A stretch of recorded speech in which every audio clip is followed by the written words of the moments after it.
আসসালামু আলাইকুম প্রিয় শিক্ষার্থী বন্ধুরা।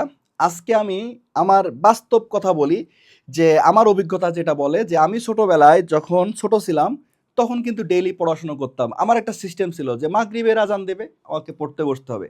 মাগরিবের আজান দেওয়ার সাথে সাথে পড়তে বসতে হবে, ১০টা পর্যন্ত পড়বো, ঘুমায় যাব। আমি কিন্তু অনেক দিন ক্লাস 8-9 পর্যন্তও কিন্তু আসলে এই রুটিনটা ফলো করছিলাম যে মাগরিবের আজান দেওয়ার সাথে সাথে পড়তে বসতে হবে। আমার বাবা-মা আমাকে এইভাবেই শেখাইছিল যে মাগরিবের আজানের পরে পড়তে না বসলে এটা একটা বিশাল বড় পাপ, বিশাল বড় গোনা, খবর আছে আমার। আমি ওইভাবে তৈরি হচ্ছি। পরে যখন আস্তে আস্তে একটু বুদ্ধি হলো আমার, তখন আমি বুঝে গেলাম যে আসলে মাগরিবের পরে আজান দিলে পড়তেছি, প্রত্যেকদিন আমি পড়তেছি, প্রত্যেক দিন তো আমার পড়া লাগে না। আমি কি করব? আমি পরীক্ষার আগের ১ সপ্তাহ ভালো করে পড়ব। পরীক্ষার আগের রাতে আমি সেই আকারে পড়া দেব, পরের দিন পরীক্ষা দেব। এই যে আমার মাথার মধ্যে ঢুকে গেল একটা জিনিস যে আমি কি করব? আমি হচ্ছে পরীক্ষার আগের রাতে পড়ব বা পরীক্ষার আগের ১ সপ্তাহ পড়ব। এই তখন থেকে কিন্তু আমি আস্তে আস্তে করে কি করলাম? প্রতিদিন পড়া শুরু করলাম না। আমি বাবা-মাকে দেখাচ্ছি আমি বই খাতা নিয়ে বসে আছি, আমি পড়তেছি। কিন্তু আসলে আমি পড়তেছি না। আমি জানি আমার এখন পড়ার দরকার কি? আমি কেন প্রতিদিন পড়বো? আমার পরীক্ষার আগে পড়লেই তো আমার ভালো প্রিপারেশন হচ্ছে। এই করে করে আমরা পার হচ্ছি। এখন এই যে আমি যে কথাটা বললাম, আমি যে কাজটা করছি, আমি 100% সিওর মোটামুটি তোমরা যারা এই ভিডিওটা দেখতেছো, তোমরা নিজের সাথে একটু মেলায় দেখো তো, তোমরাও এই কাজ করো কিনা? তোমাদেরও বুদ্ধি হওয়ার পরের থেকে তুমি আর রেগুলার পড়াশোনা করছো কিনা?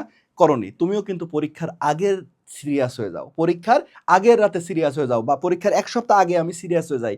এখন যারা এইচএসসি 25 ব্যাচ, তোমরা মাত্র পরীক্ষা দিয়ে আসছে এইচএসসি, তোমাদের সামনে অ্যাডমিশন টেস্ট, তোমাদের কাছে রিকোয়েস্ট, এই যে পরীক্ষার আগের রাতে সিরিয়াস হয়ে যাব, পরীক্ষার আগের ১ সপ্তাহ হেভি আকারে পড়বো, এটা বাদ দাও।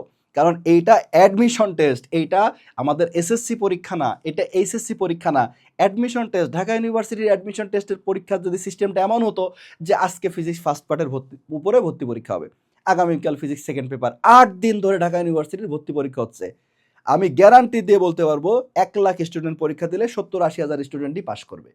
৭০-৮০ হাজার স্টুডেন্ট পাশ করবে, সবাই ভালো মার্কস পাবে। কিন্তু যেই ৪টা সাবজেক্টের ৮টা পেপার একসাথে পরীক্ষা হচ্ছে, রেজাল্ট হচ্ছে কি ৫% পাস করতেছে, ৬% পাস। আমরা পাস মার্ক তুলতেই হিমশিম খাচ্ছি কেন?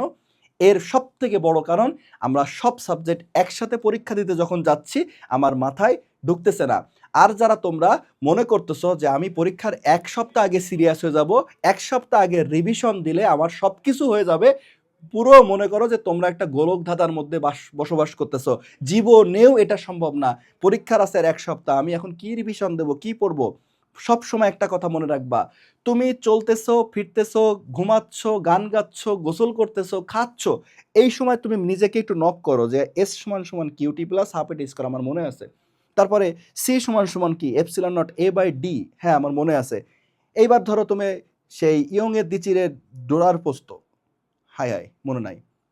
এই যে তুমি তুমি যে কোনো মুহূর্তে যখন যে কাজ করছো তার মধ্যে তুমি ডোরার প্রস্থের কথাটা, সূত্রটা মনে নাই, তুমি শিওর থাকো ডোরার প্রস্থ থেকে অঙ্ক আসলে তুমি ওটা পারবা না।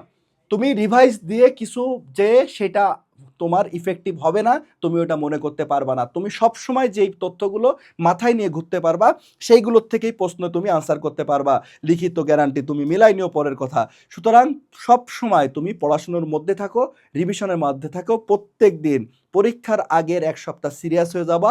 যারা ভাবতেছো যে ১ সপ্তাহ পড়ে আমি হিরো হব, পরীক্ষার ১ সপ্তাহ আগে পড়ে হিরো এসএসসি পরীক্ষায় হওয়া যায়, এইচএসসি পরীক্ষায় হওয়া যায়, জেএসসিতে হওয়া যায়, যে কোনো পরীক্ষায় হওয়া যায়, অ্যাডমিশন টেস্টে হওয়া যায় না, চ্যালেঞ্জ। সুতরাং সবাই সাবধান হয়ে যাও। সবাই ভালো থাকবা। আল্লাহ হাফেজ।